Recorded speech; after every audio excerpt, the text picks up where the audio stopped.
Huh? Hold that thought. We about to go live. Okay. All right. Good evening. Today is the 29th of December. 2 more days left in the year 2025. And what a year it was, and what a year that just flew by us all. Happy holidays to all. We'll be saying Happy New Year in 3 days. And I also want to say Happy Kwanzaa to those that celebrated. Today is day 4 of Kwanzaa, Ujamaa, which is collective economics. Collective economics is about being committed to the practice of shared social wealth and the work necessary to achieve it.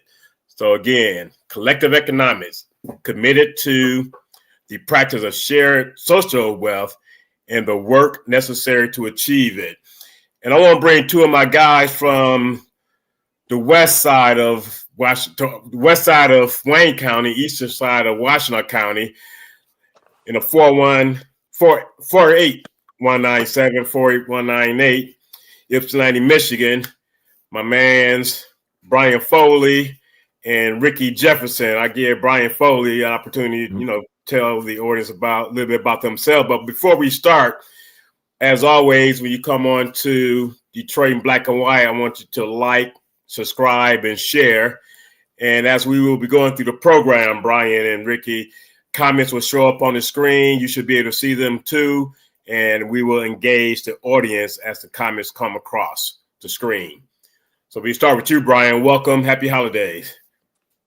Same to you, Eric, and brother Ricky. Let me start out first by saying thank you, Eric, for the invitation to this illustrious platform you created. We do have a group chat that yourself, Ricky, and Ryan Griffin and I talk on. So I'm really ecstatic to be invited to this. For those who don't know me, my name is Brian Foley. I'm a lifelong resident of the city of Ypsilanti. Currently, I'm a sustainability commissioner for the city of Ypsilanti, as well as a member of the Downtown Development Authority. I'm the vice president of a nonviolent organization that's called Supreme Felons Incorporated. And I'm also the host of Ear to the Ground 197, which can be heard and seen Saturdays on Facebook Live. So that's pretty much in a nutshell who I am right now.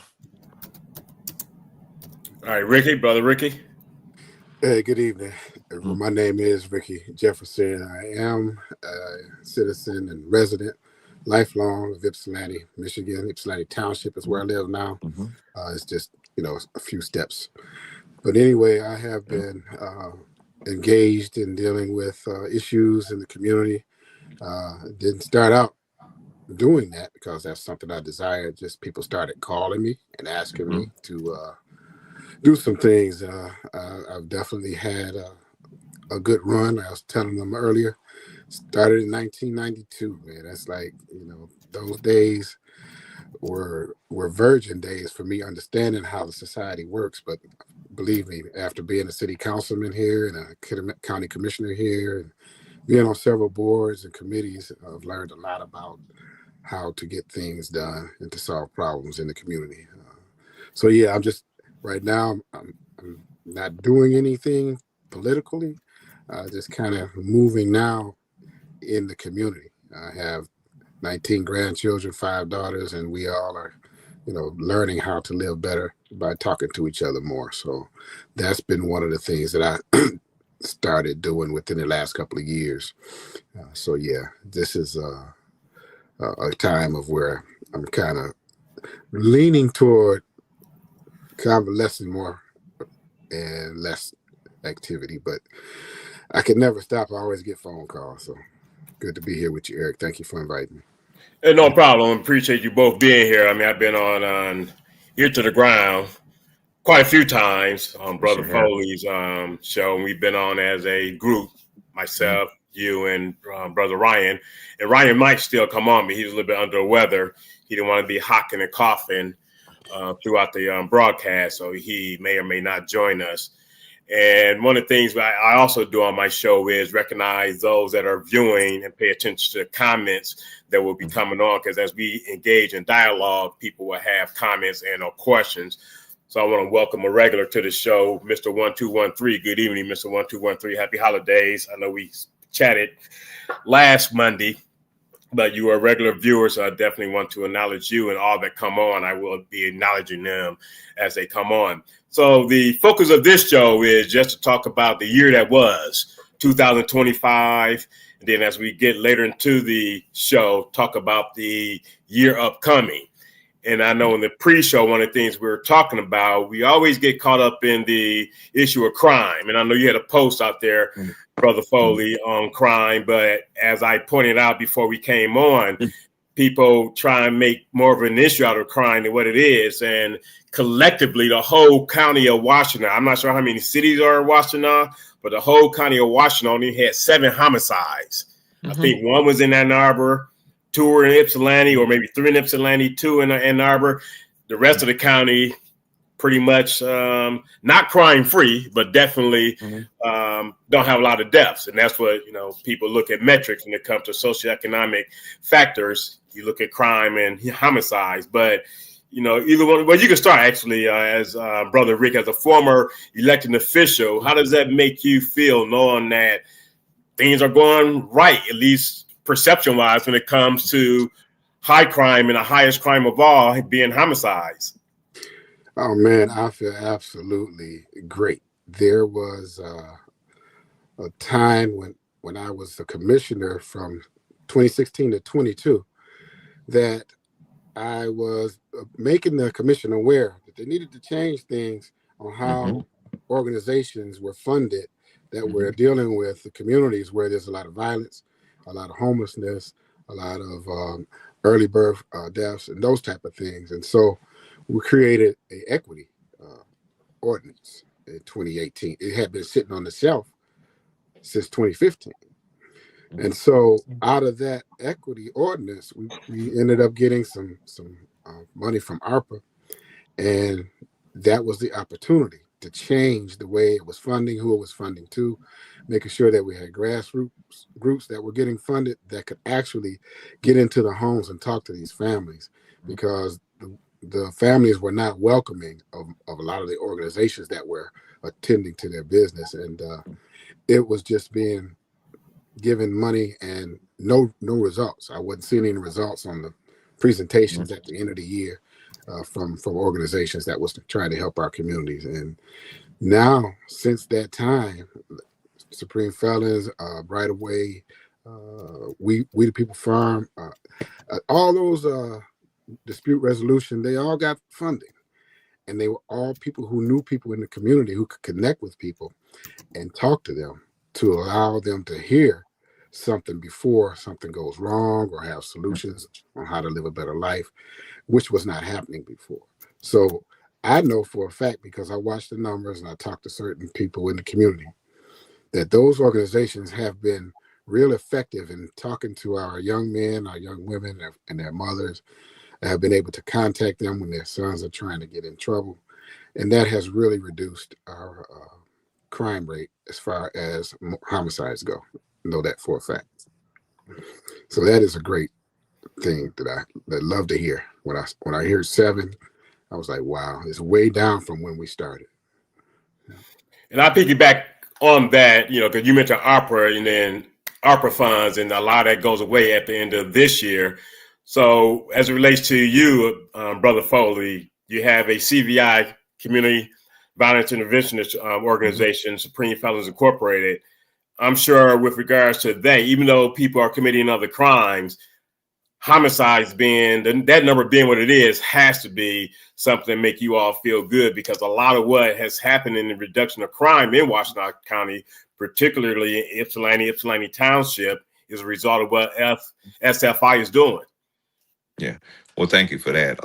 But first, I gotta commend former Commissioner Jefferson, who went well above and beyond the call of duty to make sure that funding crossed over Carpenter Road and started getting to those places that typically had not been funding by the county. And I think he did such a good job that a lot of people didn't like the work that he was doing, because he was really confronting people, putting up the facts and putting up what was right and what was wrong, and had a no apologetic approach towards that. So I have to commend him on doing that and working very hard in doing that. A lot of people don't know the work that Ricky put in while he was in office. I do, but a lot of Right. people don't. But nevertheless, you mentioned first about a Facebook post that I wrote, where I wrote that is crime up, or is community violence or homicides up, or is it down? And I said it maybe or maybe not. The reason why I put it out there like that is because you're correct. We had only 7 homicides. But when we put it like that, when we say only, we put this out as though this is something normal, that these type of things are acceptable in the community, and they are not.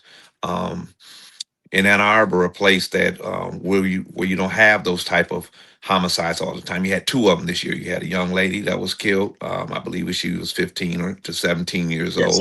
15 or 17. Yeah. 17 years old. You had that one, and then you had another one, 17-year-old killed her. She was 15. and she was 15, right?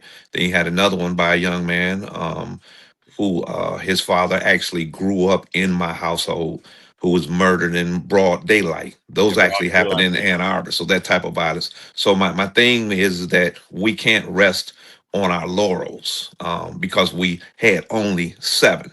But what do you tell the parent of that child who got killed? Well, yeah, yeah, he got killed, but hey, homicide's down. We only had 7 deaths this year.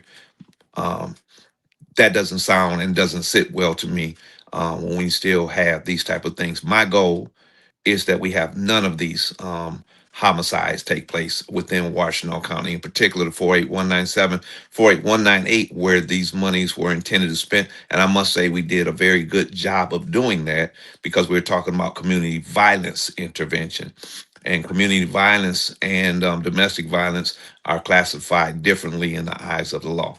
So one of the things that what we did was, our executive director, Mr. Billy Cole, when we had some high gang violence taking place a few years back, we actually went to the city of Detroit. Billy in particular went to the city of Detroit, and he sat down with the gang leaders in Detroit.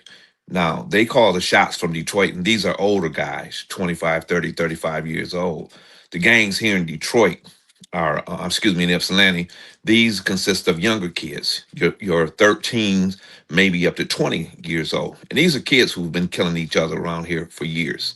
Right. So what we did was we got a truce to be called. And that truce thus far has held, where we haven't had a gang related or community violence related homicide in maybe the last 3 to 4 years, 4 years at max. Now, 2025, you're correct. We did not have that many homicides. The year before, we had quite a few, but those were domestic violence in nature homicides. So with the funding that we did, I must say that we did a pretty fair job. We did what we were asked to do with the $1.2 million. Every penny was spent accordingly and accounted for. And we went above and beyond the call of duty. And I don't want to brag about that, but that's a fact, because we consist of, as Ricky has said, grassroots organizations, and all of our members are products of this community. So we know members of the community, like Rick said, we can get into the households. We're welcome to the households. We know the parents, we know the uncles, the cousins, the grandfathers, and stuff like that. And they are accepting to us because they know who we are. And because through our lived experience, we know what our children and our youth want to see and the things that we are engaged in, because we were once them. So we're able to address them. But nevertheless, yes, homicides are down. You are correct. But other type of violence is still occurring at a non-acceptable rate, at least for me. And let me give a shout out to a friend of all of ours, Sarisa. She's on the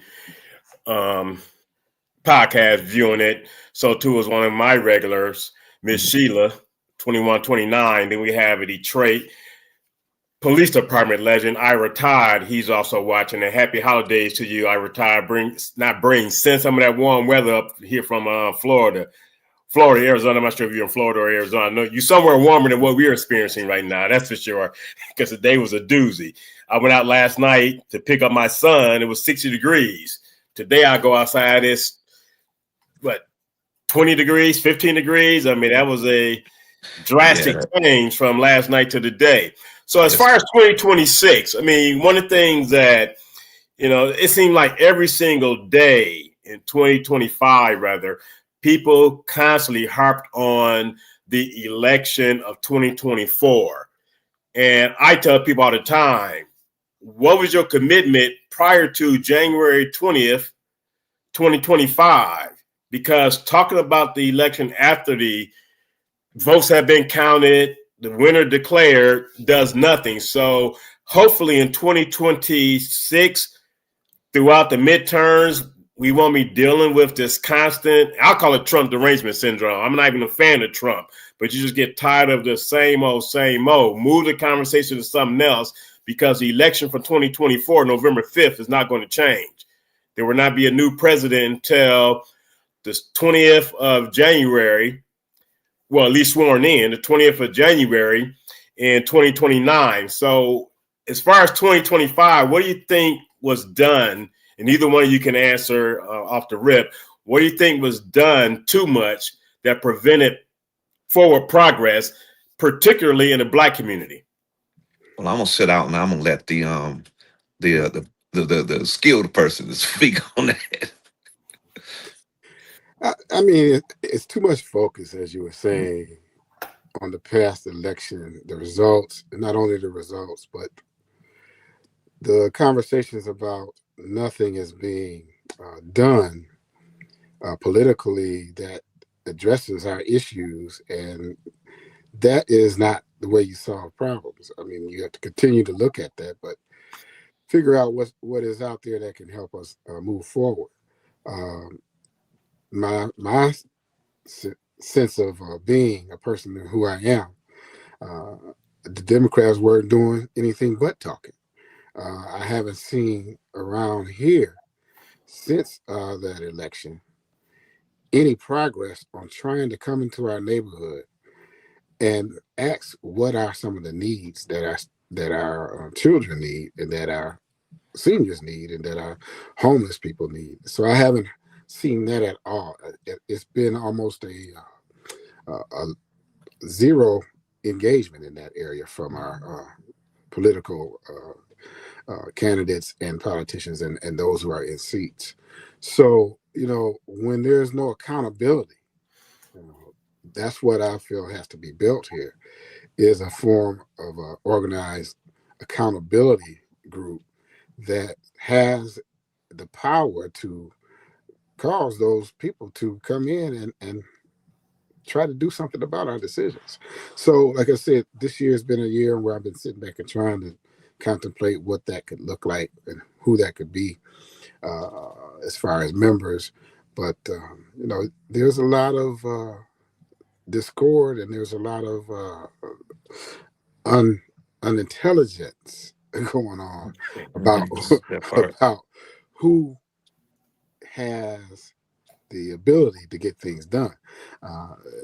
Yeah, go ahead. It just seems like a lot of that is going on. Go ahead. And before you chime in, brother Foley, I posted out there today, 2026 will be a very spirited election year. Just a word of advice, though. Before debating me about what the GOP is not doing for Black people, be prepared to tell me what the Dems are.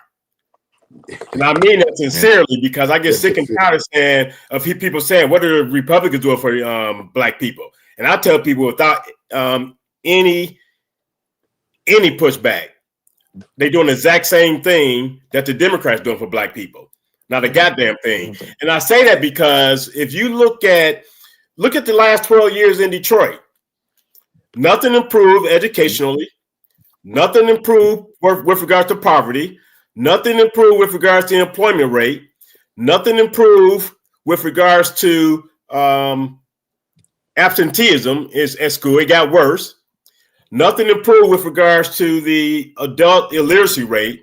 But people always want to constantly say, what the Democrats are doing. I asked someone today, someone that's a staunch Democrat. I always know how to shut people down.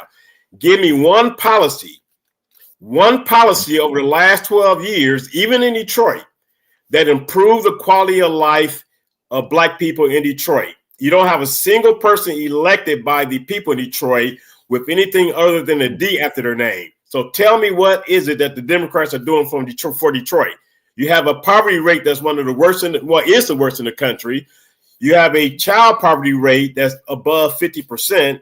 So please tell me, so we have Kenneth Powell, I think it was, he, hit the nail on the head. He said that people got to look inside and do for self. Yeah. We continue to allow others to set the tone for us. And a friend of mine, he posted out there about, Black liberation. When is that going to come? When is it going to be where we're demanding and quit asking? Because at some point in our lifetime, we have to understand that no one is coming to save us. Mm-hmm. No one is coming to save us. So to Kenneth Powell's point, and great point, Ken, we have to look inside and do for self. What has Democrats done for us as Black people? Well, I can gauge that in the community in which I live in, particularly on the south side of Ypsilanti and in Ypsilanti. When you look at the homeless situation, you look at the people who have been displaced, look at the gentrification process. As I've told people before, gentrification, you talk about it, but not one time have I seen anywhere on the south side of Ypsilanti, a rebel flag flying. You don't see people walking around with MAGA hats on. Everybody is a radical left-wing Democrat.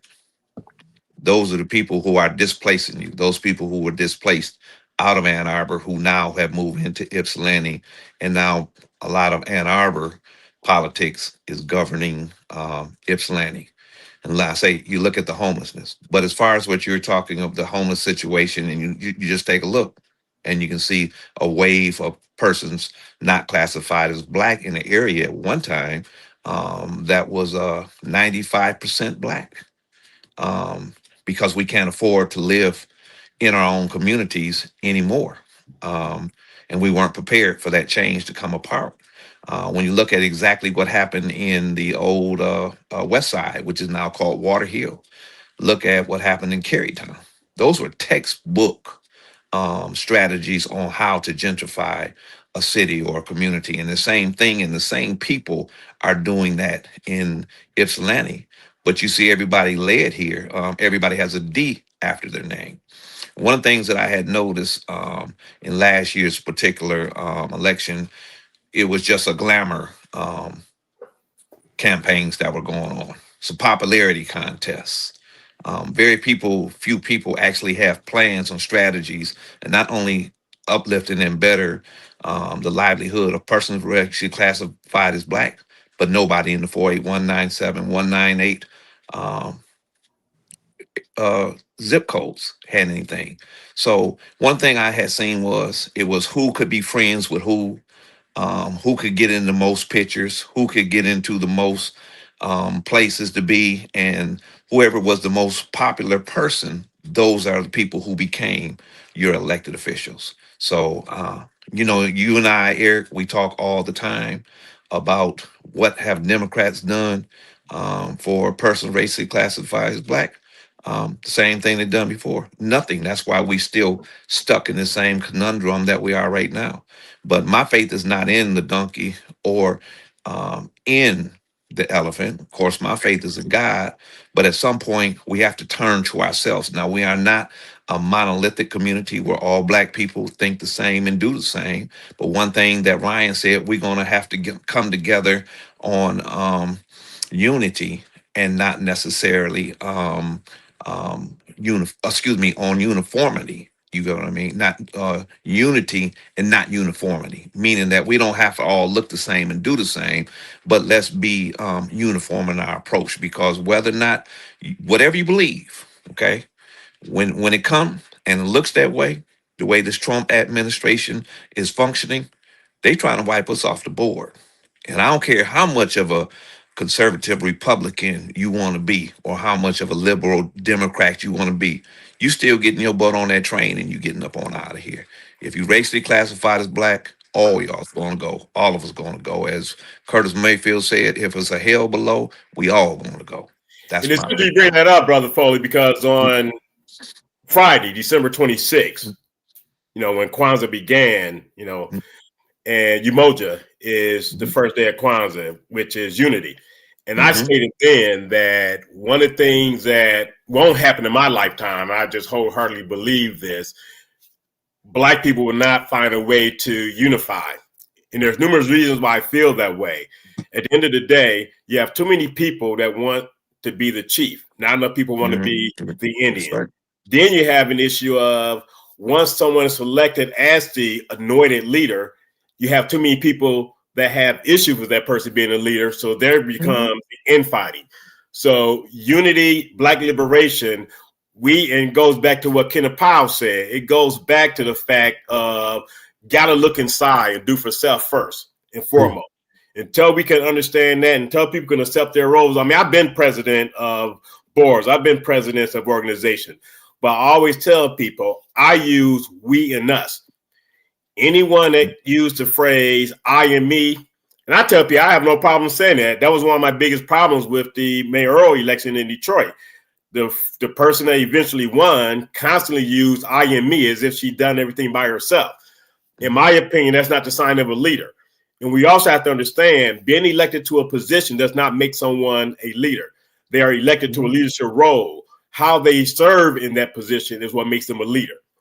And that's one of the things people need to understand. So 2025 has been interesting. And, outside of the Ypsilanti area, your perspective with regards to 2025, the state of Michigan and nationally, what are your feelings on what are some of the issues that impacted not just Black people, but impacted America as a whole in 2025 that you feel could have been different and or better?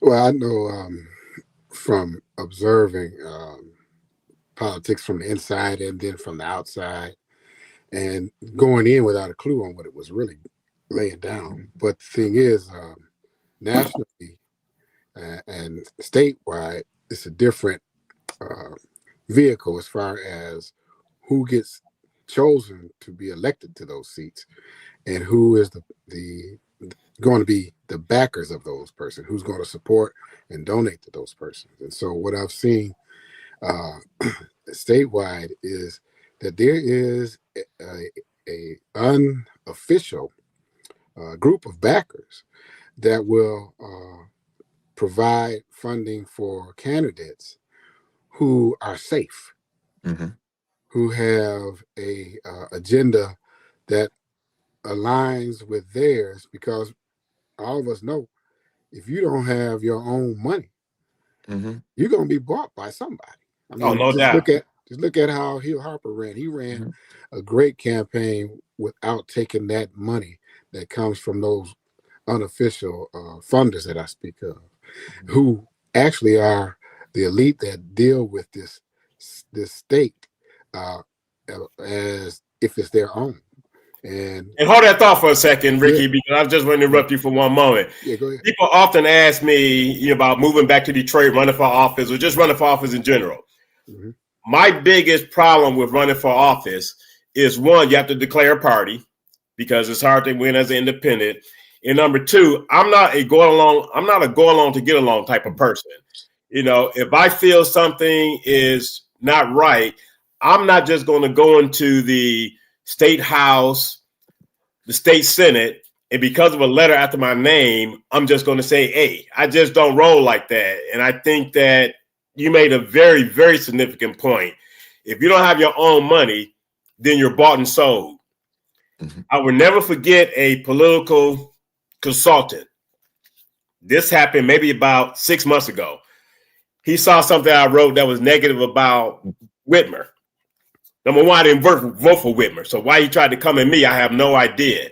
But I had to tell him, I'm not bought and paid for like you. I'm not consulted to get paid to say what needs to be said. And all you do, most of all you do, particularly you black political consultants, you sell out black people for the dollar.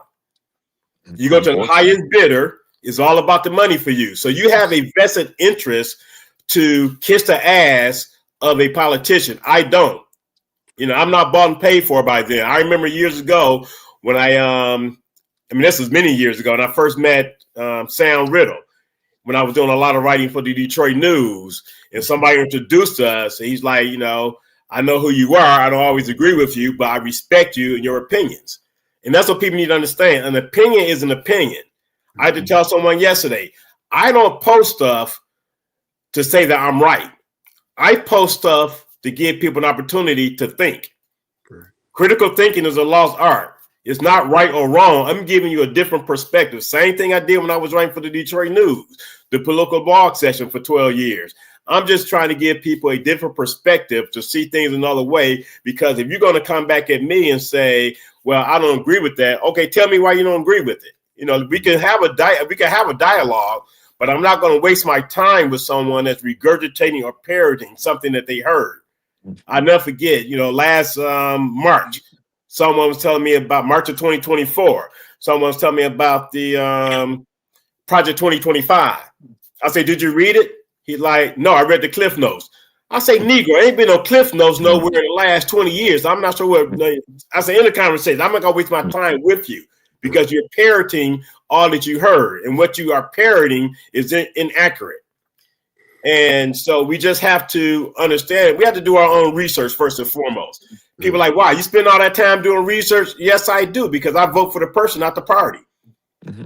It doesn't matter to me if you have an R, Z, Q, X, Y, or Z after your name.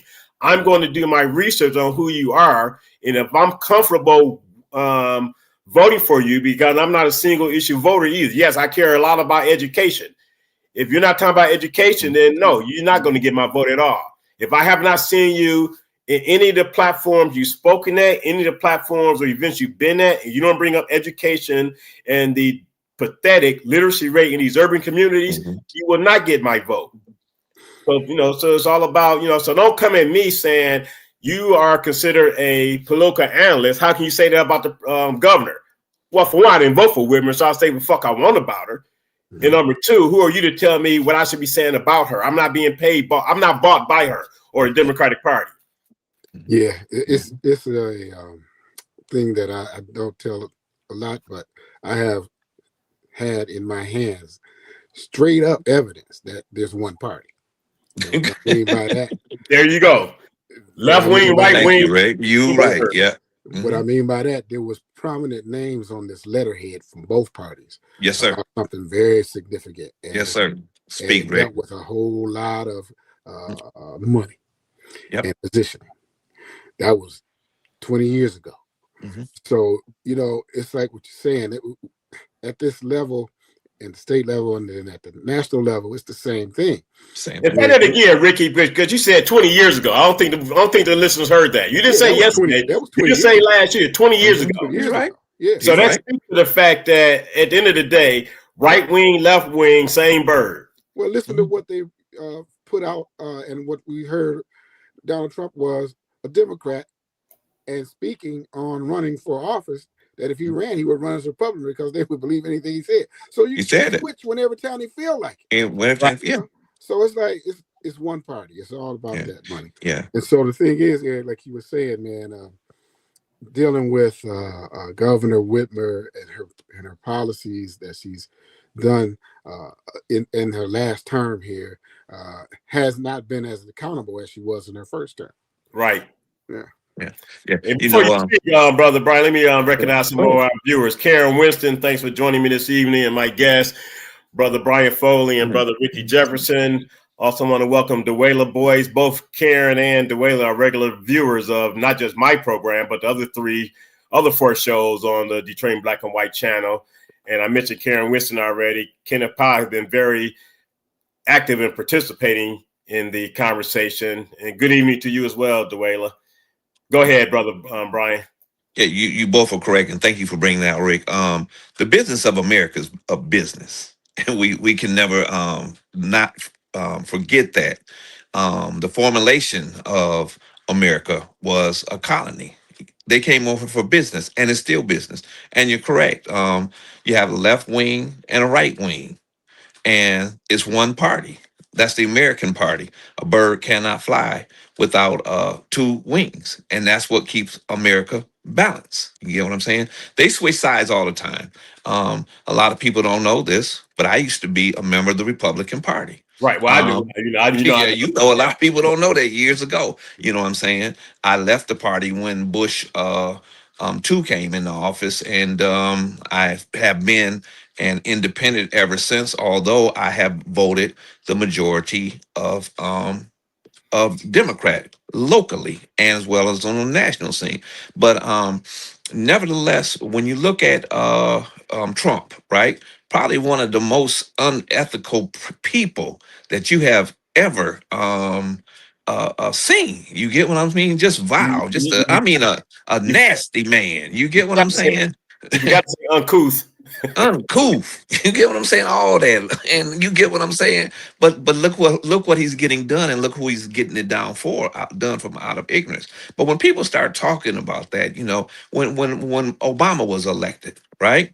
Everybody got dewy eyed and crying. They thought our savior had arrived. Man, his pictures, everything was crying when he was nominated and stuff like that. Man, I thought Jesus had came back. People, man, Brian, I think some of these missing people were those that went to walk on water because they thought he walked on water and they damn drowned. That's what the missing people are. All right. Yeah. And then you were talking about what he has done for black people. And then people say, well, he couldn't do anything exclusively for black people. Well, what was the first thing that he did when he got in office? He signed legislation supporting the LGBT community and as well as the Hispanic and Latinos. But he told me he couldn't do. And then you talk about what Trump is doing today. Well, look what Obama did. Man, he went over there and had Gaddafi assassinated. Man, so we can talk about, and these are the things that people are scared to talk about. Man, you can't say nothing bad to Democrats. Don't say nothing Democrat. I'm a dyed in the wool Democrat, and we got to get out of that, man. We definitely got to get out of it. But what have the Democrats done for us? And one thing we got to do is, and I talked to Ricky about this year ago. I had formed a little organization that it was going to be a black organization. Instead of people coming up telling us that they're going to run for office and ask for our vote, no, we need to groom our candidates early on and get them prepared to represent the people.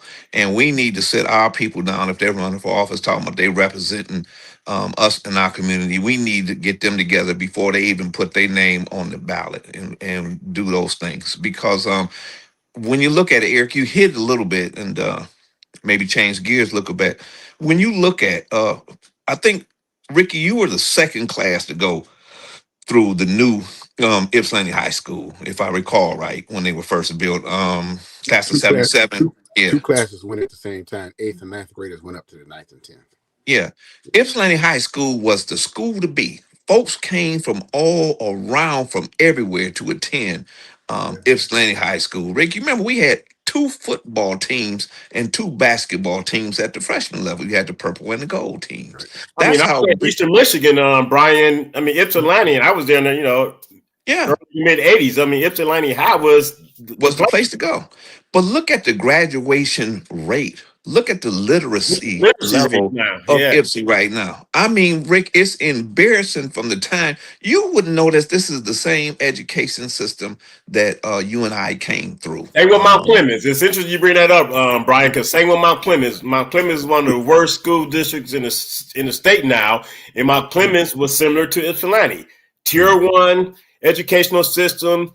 Yeah, Southfield Lathrop, Tier 1 educational system. Yes. Now you have Southfield High or Southfield A&T. That's on the list, the watch list for educational progress. I'm not sure what has happened in our society, but if we don't focus on something that is just one of the most fixable, easiest problems to fix and solve, then particularly with AI, if we don't focus on the literacy educational piece, we go run into a whole world of problems. And I appreciate you, Kenneth Pye, because you are here to make people think, and that's one of the things we don't have enough people doing. And you come on not just my show, but the other shows that are on the Detroit Black and White platform, and you pose very significant points of views, and you force people to think. And I'm going to welcome Tamika Rainey again. She joined my show for the first time last week. She was a regular viewer to the Wednesday, Friday, Saturday program, particularly Saturday morning, but she's here again this week. So I want to welcome you back. And people have to understand, Brian, where's the concern about where things were? We know time changes everything, but at the end of the day, times have changed for the better, not for the worse. This generation that's coming through right now will be the first generation since we were freed from our enslavement and from Reconstruction that is actually going backwards. Where ignorance is applauded. I was telling somebody the other day, when we grew up, there was a big rated R that used to come on the television screens to let the parents know that there's going to be some sexual or some violent content that's not acceptable to children, I believe, under 12. And you say rated R, but now our parents are sitting back, letting our children and engaging in entertainment. And they're seeing all this and informational overload and just killing, and hypersexuality is bombarding our children at a younger age. And so right now we're just willy-nilly because we have taken on the values of other cultures. That is not us. It has never have been us. And we've allowed people outside of our community to come in and with their ways and their way of living, their lifestyle, whatever it be, and present it as norm. One thing I've always said is that you cannot allow Amber, the social worker, to come into your household with her values, because then she takes over your household and she not only becomes the social worker to the child, because then she becomes a social worker to the parent. Now she's running the whole household. And this is what we have in our community right now. Now, a lot of people don't like to talk about morals and religion or faith like that. But there was a time when our community was a faith-based organization. And if you look at when we got away from that, this is what we're getting right now. I'm not trying to proselytize or anything like that, but I'm 65 years of age and I know what it used to look like and what it was. And I can see what we have got away from. We have adopted other people's values and cultures brought into our schools and to our homes. And this is where we're at today. And Brian, one second, Ricky. Ms. Sheila brings up two great points. Yeah. I don't know if you guys can see the comments on the screen. I got on the wrong glasses. That's why I keep moving the camera. Okay. Old tech books and lazy teachers, parents not involved. They think schools are babysitters. Ouchie. And then you went on to say parents playing foul music around their children. And let me speak to this 1 second. Mm-hmm. How in the hell were black people upset about Nicki Minaj? Come on, man. at the Turning Point event, when they didn't say a damn thing about her when her and Cardi B was beefing, and she calling Cardi B kids ugly monkeys. That was derogatory. And then they don't say anything, to Sheila's point, about the foul music that's being played. Say that, Sheila. Because she on the stage. I mean, that's her right. She can support whoever the hell she wants. So all this boycotting and canceling people over their choices, if you can't respect another person's choice, then shame on you. And if you cannot respect another person's vote that's different from yours, but you're not mad about those that didn't vote. You're just mad with people that didn't vote the way you voted. I mean, come on, people, move the fuck on and deal with the reality of what you can do to make a change. And this Nicki Minaj, you talking about low hanging fruit? Yeah. That had to have been the lowest. You talking about 2025? That had to have been the lowest moment of 2025. People tripping about Nicki Minaj going to the Turning Point convention. Man, let her do what she do. She got a life to live, and we don't pay none of her bills. So let her be who she is. But the truth is, Brad, you were on it, and so is the young lady that posted. Miss Sheila. Miss Sheila. Man, our culture is derived in these children and these parents of these children through social media, through television, through it's very much against who we are. But it's the norm. It's becoming the norm because people are satisfied with that type of lifestyle. But the thing that I was going to say, on the other end of that educational part, I saw the exodus from Ypsilanti when it became land. The land, there was no more land to build homes. There was no no more land to build apartments. And the parents who were well-to-do and who could moved to Saline, Moved out. Dexter, Chelsea, and Yes, all they- these other places. Did you ever notice that after that started happening, all of a sudden Dexter and Chelsea had great football teams and basketball teams? Man, they Saline- state champions. Saline. So there was this exodus, and Mm. our school have went from being 30% black to being 80%. Now say that again, Ricky, because when I was at Eastern Michigan University, Mhm. I thought Ypsilanti was predominantly white, but I thought it was white. And the same thing has happened in Mount Clemens. I'm gonna, use both sides to the eastern part of Washtenaw County, which is west of Detroit. Then you have the eastern part of Macomb County in Mount Clemens, and the same thing happened. You have what used to be majority white schools that are now majority black. And I tell people all the time, if you don't understand one thing, understand this. Poverty is a damn business. Yeah. There's Yes, a it documentary. is. There's a documentary I saw about a month and a half ago called Poverty Inc. And it spoke about the poverty in other parts of the world. Well, in 2026, yeah, it's on Tubi now. I mean, I'm the director and everything. In 2026, the American version is coming out. Guess what cities are featured in the American version? Cleveland, St. Louis, Okay. Jackson, Mississippi. And you can't forget the number one poverty-stricken city in the country, Detroit, Michigan. So people are going to see for themselves because they blind to thinking that these politicians are doing something for them. They're going to see for themselves when Poverty Inc. America comes out just how much of a business miseducation, poverty, and the prison system is. All three of those are very prominent billion-dollar industries. Yeah. Well, one of the most prominent industries is the social work industry, right? If you look at Eastern Michigan University, right? Look how many per capita social workers you have in Ypsilanti than you have in any other part of the country. And it's probably one of the number one disciplines that people graduate out of Eastern Michigan University, become a social worker. Now, I'm not knocking the profession of social worker. I'm just telling you what it is, straight up and down. Now, you remember Pete Murdoch, Rick, obviously? I remember Pete Murdoch at City Council, and I called it out straight up and down. Mayor. I said, City of Ypsilanti is nothing but a big social experiment. And he says, you're right. So when you find out that the majority, some of the people, when they graduated from EMU who have degrees in social work, they stay right here in Ypsilanti. You know why? Because they got a lot of people to work on. It is one of the most prominent industries and businesses right here in the city of Ypsilanti. If not, the number one profession in Ypsilanti is to become a social worker. Look how many of our elected officials wear the title of social worker because it is a business. Do you know how much money you can make off of a sick nigga? Yeah. And they have a prominent platform. I'm just telling base you. too, man. They have a base. Yeah. And Ms. Sheila made a great point because I was at Eastern Michigan University. Eastern Michigan was known as the school for educators and teachers. It's not that anymore. And to your point, Brian, right, social workers at college. I mean, I graduated through the College of Health and Human Services.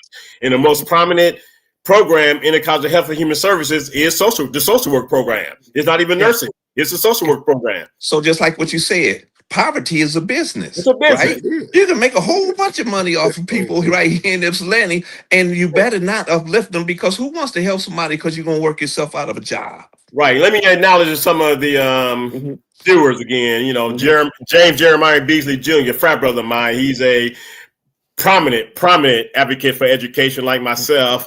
That's something very near and dear to his heart. Kenneth Powell, you make a great point. With Nikki and a lot of these people, it's about the bag. They get less than a damn about consciousness. It's about that bag. I mean, hell, you can tell by the music she makes. And the twerking that not just black kids, but black grown-ass women do to her music.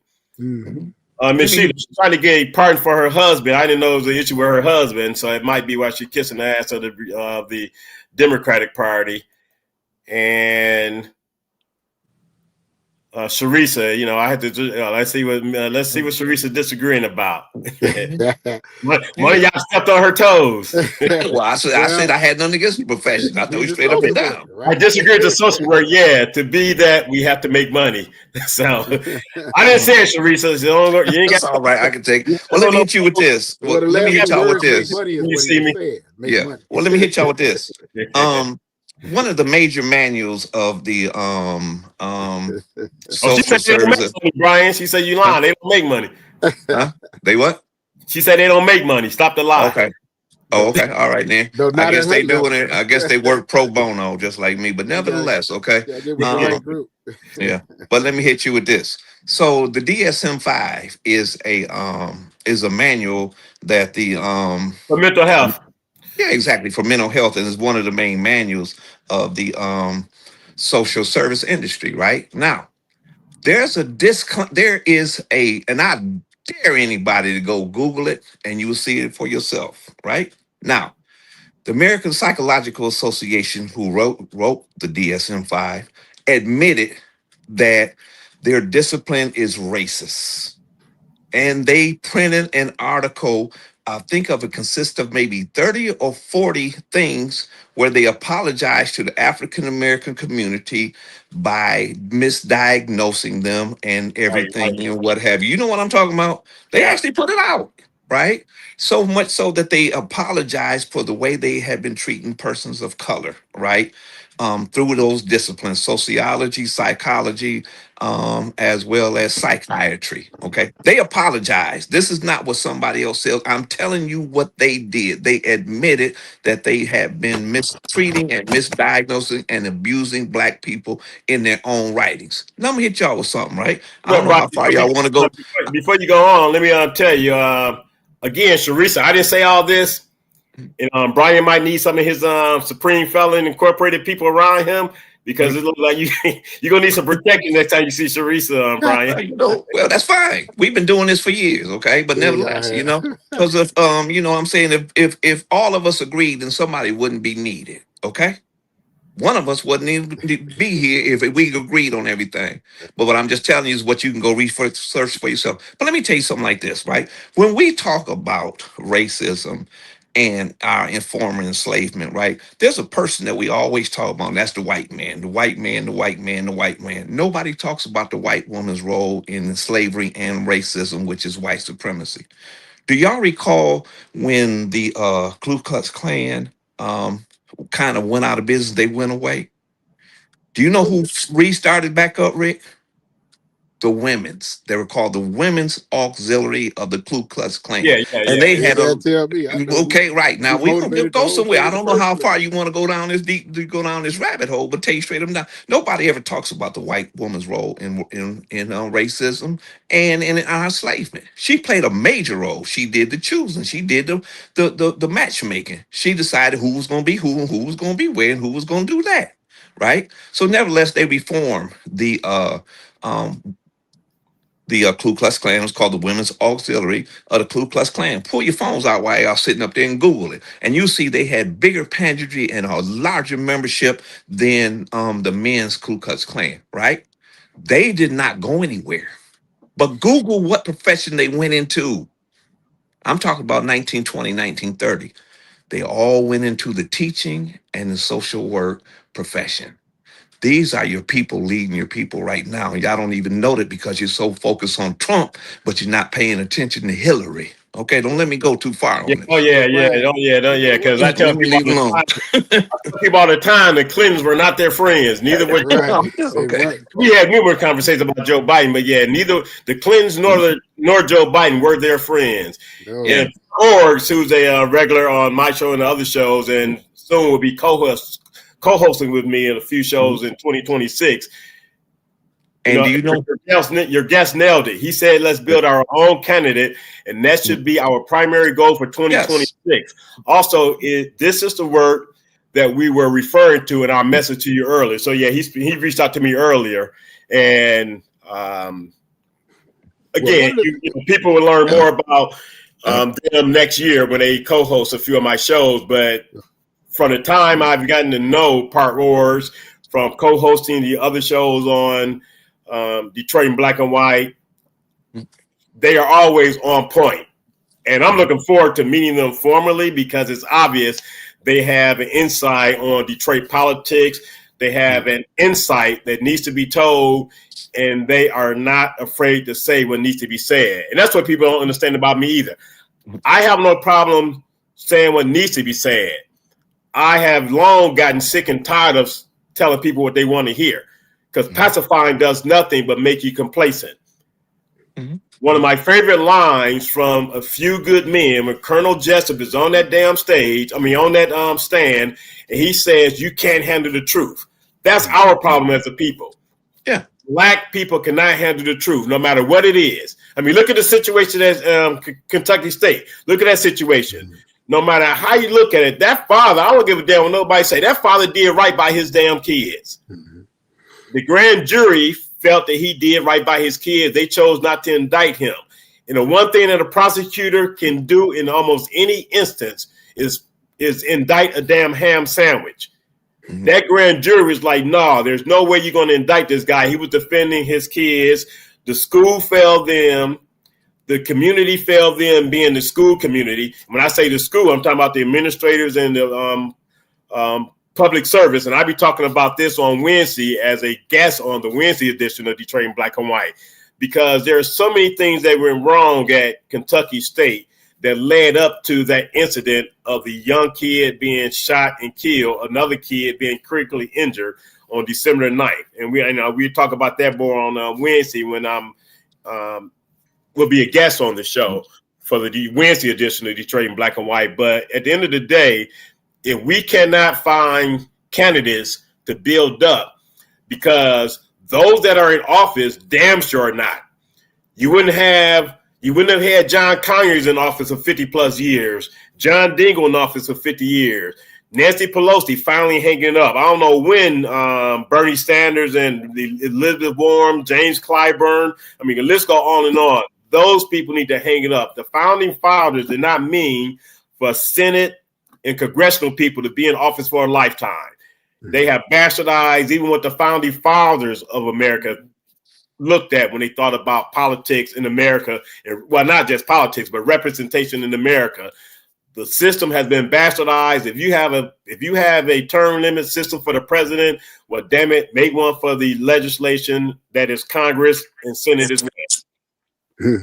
Yeah, because they're getting rich on those offices, man, by having. Oh, very rich. I saw something today that whatchamacallit is worth $30 million, and they only make $174,000 a year. That's the congressperson in Minnesota. That's why they spend millions to get into a $174,000 seat. But yeah, it's ridiculous. Brian, you were saying a lot of things, man, and I remember reading about how when the communities were starting to become more infused with black people and white people would move out, the very first thing they would do was build a school. If any of you, I don't know if any of you realized it, but I did.